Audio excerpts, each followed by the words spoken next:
Hello, my name's Laura, and I'm going to show you how to do a simple button repair if your button's fallen off, and I'm also going to demonstrate what to do if your button's ripped off and there's a hole in your shirt or pajamas or whatever you've lost a button from. So we're first going to go over what tools you're going to need, and then I'll show you how to do the button. Okay, so off to the tools. Of course, you're going to need a needle. So this sewing needle is a pack that comes in a multi-pack, and it has many different needles, and very basics though. You can use the smallest one, that tends to work the best. This one's made by Unique, but there's lots of different others. This you can buy, this one I think got from a sewing store, but you can go to Walmart, they have a sewing section, and often dollar stores do too. Then we need thread. This is a cone of thread, which you see quite often used on sewing machines, but you can use it for hand sewing as well. This is a spool, and that's another type of spool that you can find available as well. And all of these threads are polyester. You could use a cotton thread as well. Don't use silk. Silk is not strong enough. Even if you're using a silk blouse, you're better off using either polyester or cotton. If you've had thread for a long time and it breaks really easy when you just gently pull on it, you probably don't want to use that. I know sometimes grandmas keep their thread for a long time, but it does weaken over time. Now, if you're having trouble threading the needle, these are needle threaders that you can purchase, and you just put it through the eye of the needle very gently, and it just has a little bit larger of an opening on that wire, so you can push the thread through and pull it through the needle. Just makes threading the needle a bit easier than trying to do it by eye. Now you may need a marking tool. Sometimes when a button comes off, like this one here, you can see that there's little bits of thread still left there, and if we pull that thread out, it's very obvious where the button was before. If it's not obvious, you can use a marking tool in order to mark where the thread should be. These are usually sold at Walmart or at fabric shops again. These two are chalk marks, chalk pencils. The white one you would use on darker fabrics, the blue one you would use on light fabrics or white. And that would help you just mark where you want your button to be so it ends up in the right spot. Now these three are either air erase or water erase, which means that after you mark them, you have a certain amount of time with the air erase in order to get your spot sewn on. Usually takes a day. It takes a while for that to disappear. The other two, you need to put a little dab of water on the spot, and that makes it disappear. Or wait till you wash your shirt in the wash. Now, if you don't want to go to the expense of purchasing a special pencil, or you just forgot to get one, you can use just a regular old pencil. And just be sure your mark is small so that it's not going to show once your button's in place. Now, the only other thing you'll need is either snips or scissors. These are dollar store scissors, very cheap. They still work, they're nice and sharp. And these snips, I believe I bought those at a flea market. I think they were a couple of dollars. You can also get snips at the fabric shop, usually a little bit more expensive, you know, $5, $6, that sort of thing. Scissors will work just fine though, as long as you're careful not to get too close to your fabric and cut a hole in it. So let's do our first shirt.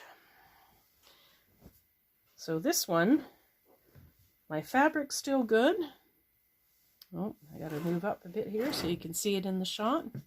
My fabric's still good. You can see right there that the thread is still there on my fabric. Yep, bring that a little closer. And we'll just need to remove that little piece of thread. And that's pretty stuck in there. Let's get our snips to help us cut that.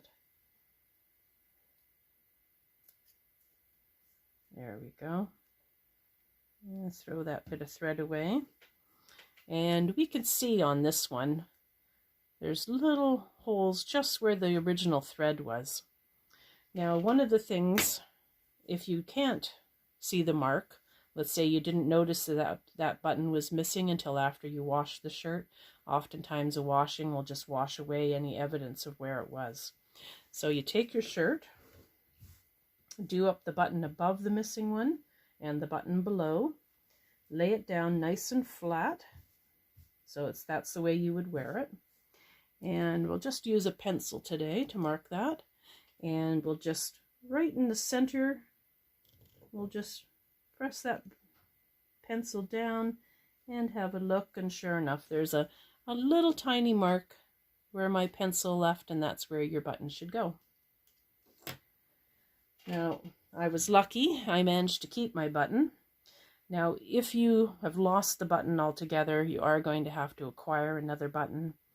Some manufacturers will leave a button sewn onto the label here, or there are lots of, often shirts will have a label on the inside. No, this one doesn't have one. That's typical. So anyway, often a manufacturer will put a label on the inside and have a button sewn on there. Occasionally they sew them onto the inside of this portion, which is the very bottom of the shirt that gets tucked in. So just look on the inside there, see if there's a button that will match the one that you've lost. And if you can't get a button, I'm afraid you will have to either go buy one, or you'll have to get one off another shirt that you don't wear anymore.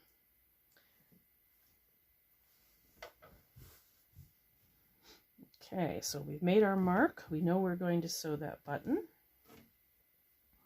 And you can sort of gauge how far in. We know that's where we marked.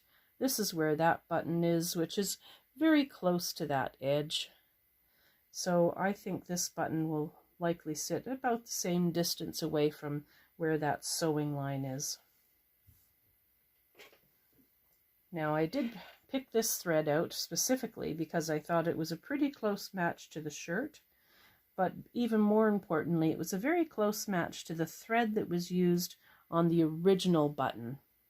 And so the original button had a darker thread used than the button itself actually is. So I thought that was the better way to go.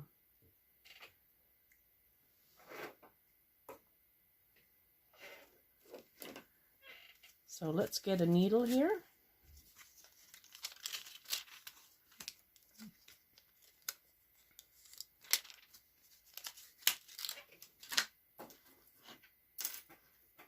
And we'll use our needle threader. And like I said, you just slide it through there gently.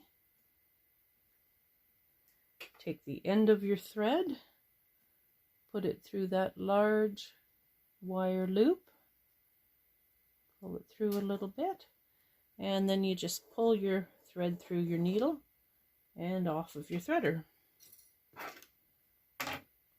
Now we'll need, oops, oh darn, did it again, keep dropping stuff here. So we'll need about 24 inches of thread. It's only one button, but 24 inches, 18, about that. Now, one thing you'll notice with the thread is it's really windy. I'm going to bring it over here so you can see it a bit better.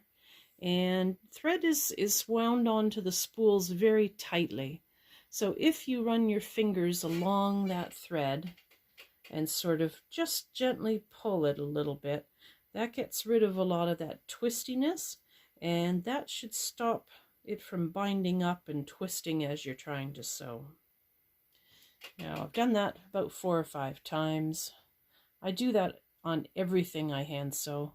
It really saves a lot of headache.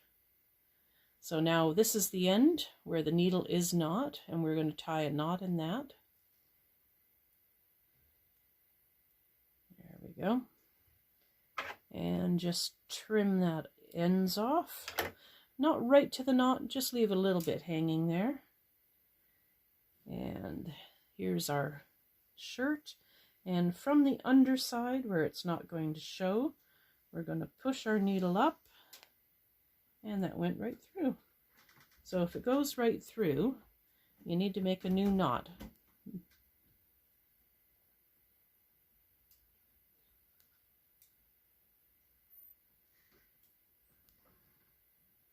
So we'll make a double knot instead. That should work a little better. Every shirt material is made a little different. This is quite a wide mesh. It's a linen shirt, so needle up from the underside and grab our button, which I have now lost. There we go. And make sure your button's facing the same direction. You can see the buttons look a little different on the back to the front. So I'm going to push that needle up through the buttonhole. Doesn't matter which one. And if you look at the button that's already on there, you can see it's been sewn in a crisscross. Now there's 4 holes in this button, and they go corner to corner, corner to corner. And some of the buttons only have 2 holes. Sometimes the 4-hole buttons, they'll go top to bottom, the lines of thread. Sometimes they'll go side to side. It just depends on the manufacturer, what they prefer to do.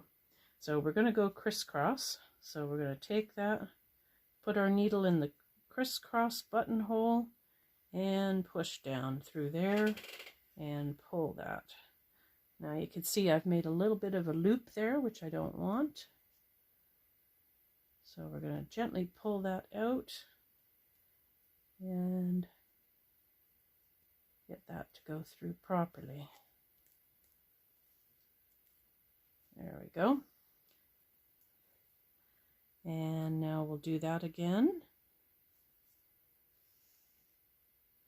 And I always check my stitch, make sure even there's no loop, because you don't want it to go loose. And in again.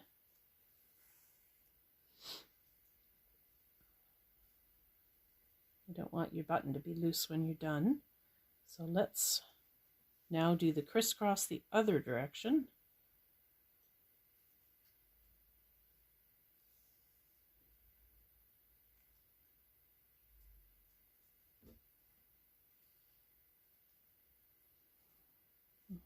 Looks good. Now, looks like they used a bit more thread. I think they did 1 more crisscross on each hole, so I'm going to do 1 more on each hole as well.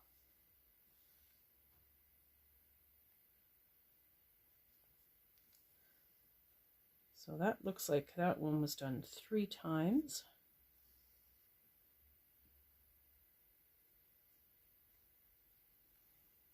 There we go. Now, one thing that some people do, you don't have to do this, but this is something that some people do. They take their needle and they go through and they fold back that fabric and come up behind the button. And then they twist the thread around where all those pieces of thread have come up and down through the button. And that sort of tightens all those threads up and gives it a little bit of strength. And then you need to push your needle back through again so it comes out the back. And then your needle's all set. Just make sure it looks nice and it's all nice and tight. Now we need to tie that off, because if we just cut that now, our button's going to just loosen up over time because there's nothing holding it. So we're going to take just a tiny little bit of fabric with our needle, pull that through, and then in the same spot I'm going to do that again, and you can see it makes like a loop, and that loop, when it twists a little bit, just put your needle through both those loops, because there's 2 layers of thread there, and just pull just ever so gently. And you can see that went right down into the base of where the sewing was, and that's made a nice knot. Now if you're not sure if your knot's going to hold, just make another knot, make sure. Now when I trim this thread off, don't go right down close to the fabric. You could accidentally cut your knot off, or you could accidentally cut your fabric. You don't want to do that. Now, before you throw that back in your wardrobe, make sure that you've got your button positioned right. So I'm going to do up all those buttons, the top one, the bottom one, and the one that we just sewed on. And we're going to lay it down and just check to make sure it's nice and smooth. If it looks like it's sort of lumped up on one side and pulling on the other, then you didn't get your positioning quite right, and I'm afraid you'd have to start again. So that's the first shirt, and that's doing just a real simple button replacement.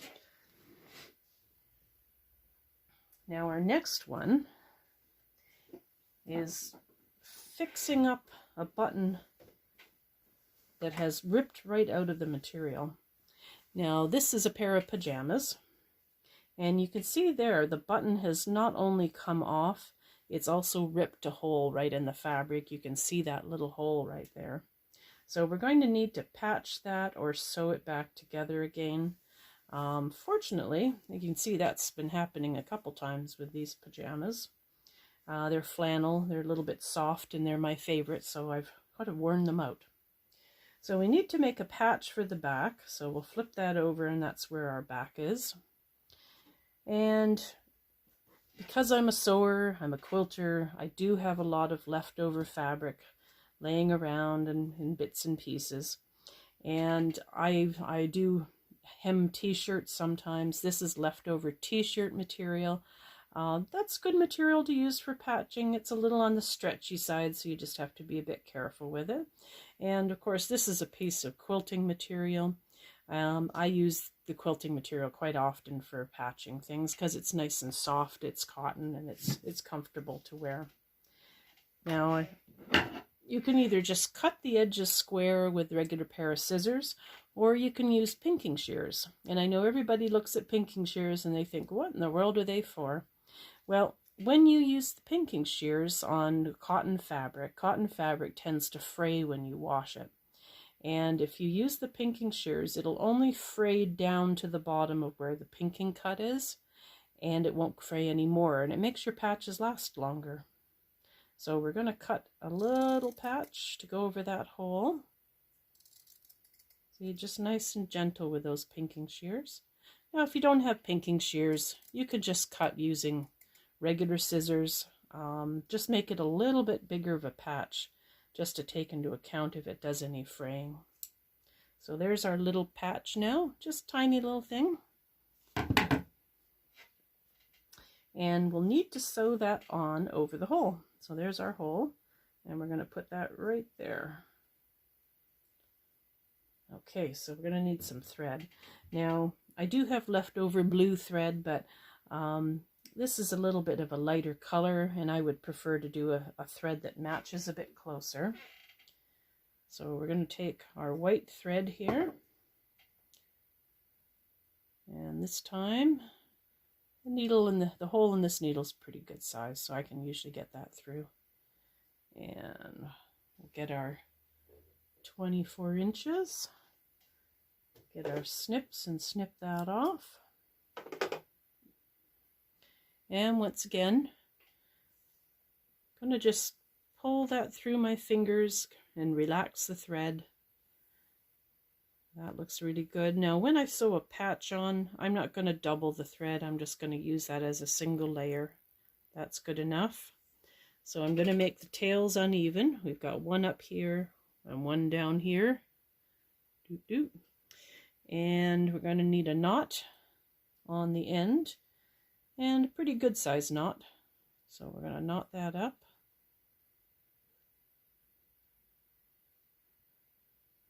Put that down. Get that 2 knots together. That should give us a good size knot. And just trim that end so it's short. And I'm just going to sew that little patch right over top of that hole, because our button's has to attach to something that's sturdy and is going to hold itself up. And I'm going to go just a little bit away from the edge where that pinking edge is.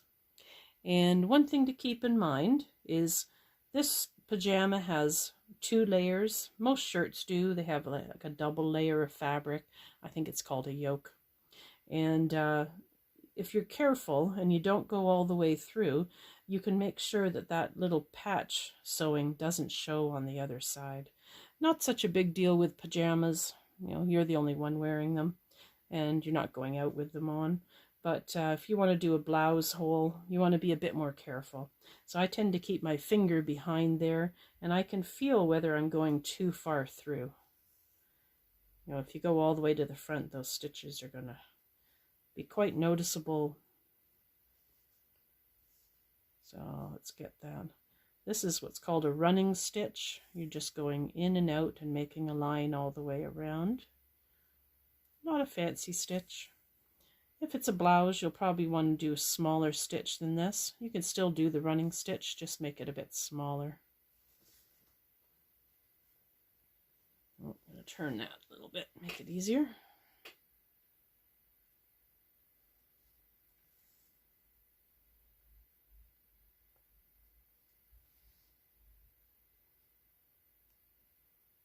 There we go, almost done. One more edge.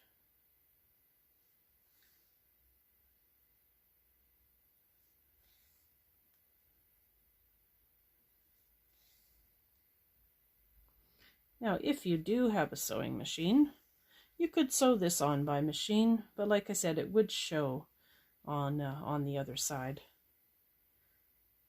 So I'm going to do my knot again, just to keep those stitches in place. And once again, a little loop. And this time my little loop, it didn't do a twist as it came around, so I'm going to twist it myself. I find that little twist just seems to help that knot stay in place a little better. And pull that. That's good. So we'll trim that shorter. Now I've got a little bit of a flap of fabric there. I think I'd like to sew that down just so it's not flopping around. I'll show you another way to do a needle, a knot on the needle. This is an interesting thing. You do your finger, your thread, your needle on top of that, and then you twist around like a bunny around a hole, and then you just gently hold on to that knot you've made and pull down. And for whatever reason, it always seems to end up at the end. Now this one made a loop, but they don't always. Huh. Sometimes they're flat, sometimes they have a loop. There we go. There we are. Now, we're on the front side, so we got to be a bit careful with our sewing because it's going to show this time. So I'm going to start with my knot right in the center and go to the outside. That way my knot's going to be hidden under that little flap. And we'll just start sewing that down. Now this is going to be under our button, so not such a big deal if it's perfect. And you can go all the way through. The back side is where the inside stitches will be, and nobody's going to see that except you.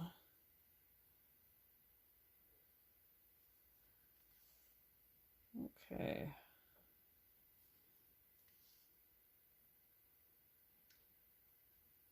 So I've gone a lot of my stitches top to bottom. I think I'm going to do a few left to right, and then we'll call that held together and done. And that gives us a good foundation. I'm going to push that through to the back and just do a knot back there.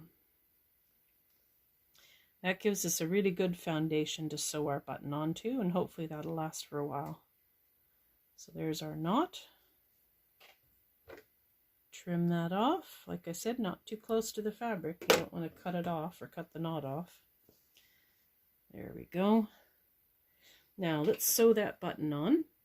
So we'll bring that thread, still have enough thread here to do a button. We'll bring those 2 pieces of thread down even.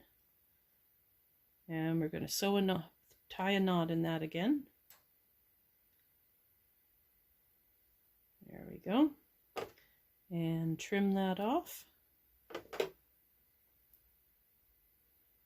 And Managed to keep the button. Yay! And we're going to cut off the old thread because that tore right out of the fabric. So all the old thread is still stuck in there. Throw that away.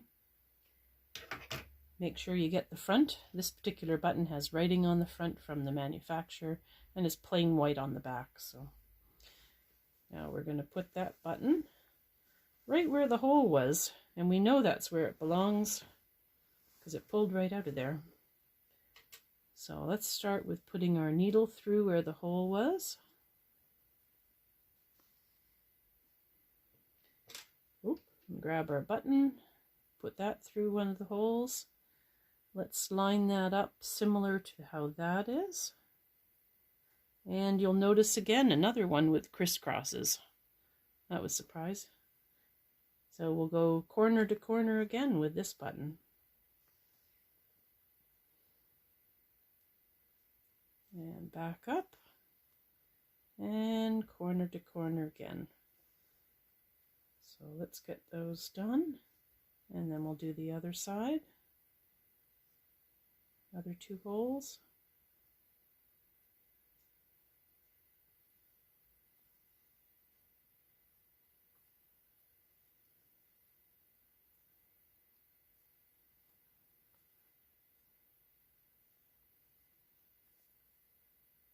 Okay, that looks good.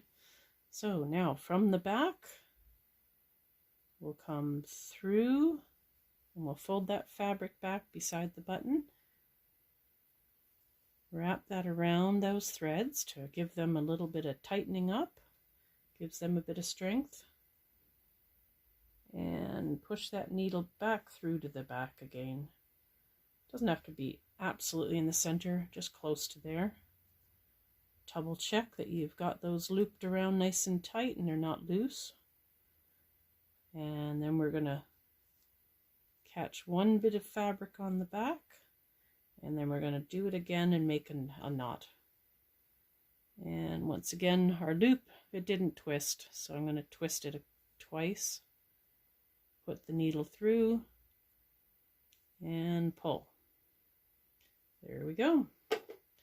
And make sure it's tight and trim it. All set. So that's looking good. So once again, double check that you've got that in the right position. Do up your buttons and make sure it lays nice and flat. And it does. Looking good. Well, thank you very much for watching my video. I hope it's helpful to you. I know it seems like a long video for sewing on a button, but this does cover two different eventualities. And if you have any questions, just leave inquiries at the bottom. I'd be happy to help. And I'll be coming out with a few more videos, little tips and tricks. And I'm also a quilter, so I'll probably start doing some of those as well. They're a little more time consuming. Quilts take a while, so we'll see how it goes. All right, thank you very much. Bye-bye.